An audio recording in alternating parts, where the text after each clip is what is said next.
Lagi bang nagpo-full storage ang memory ng inyong cellphone mga idol?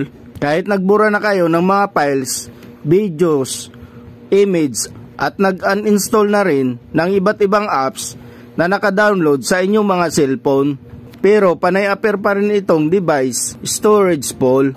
Kung ganito rin ang na-encounter nyo mga idol, subukan nyo itong gayahin, itong video natin ngayon. Baka sakaling gumana din sa inyong mga cellphone. Pero bago tayo magpatuloy mga idol, kung bago ka pa lang dito sa aking channel, ay paki-like and subscribe naman mga idol. At pindutin mo na rin ang notification bell para lagi kang updated sa tuwing may bago akong video na ina-upload. Tara, simulan na natin!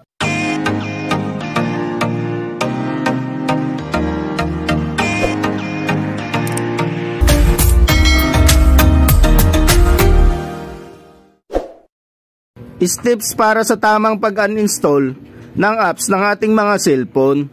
Una mga idol, punta tayo sa ating Play Store. Then click your profile. Select Manage Apps and Device.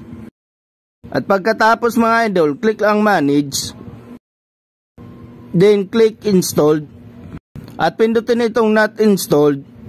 At makikita nyo dito mga idol, ang mga applications na uninstall na natin or na-delete na sa ating mga screen, pero ang di natin alam mga idol, andito pa rin yan naka-store sa ating mga cellphone. So mga idol, para ma-delete yan permanently, para hindi na mag-store dito sa ating cellphone at maiwasan na rin ang palaging pag-full storage ng ating mga cellphone, ganito lang naman ang gagawin nyo mga idol. Click nyo lang lahat itong box dito sa gilid mga idol para malagyan siya ng check.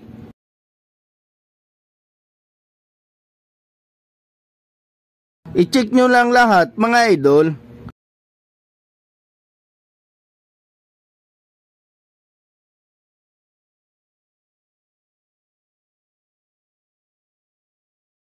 At kung tapos nyo na ng malagyan lahat, click nyo lang itong parang basurahan dito sa taas, itong delete icon, para maalis o ma-delete na siya ng tuluyan dito sa cellphone natin mga idol. Then click remove. At mawawala na yan dito mga idol, yung mga uninstalled apps list na dating naka-store dito sa ating mga cellphone. So yun mga idol, ang paraan para ma-uninstall ng tama ang mga apps dito sa ating mga cellphone nang hindi na siya mag-consume ng space, para maiwasan ang pagiging full storage lagi ng ating mga cellphone.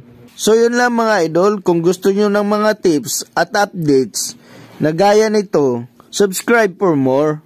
Thank you for watching.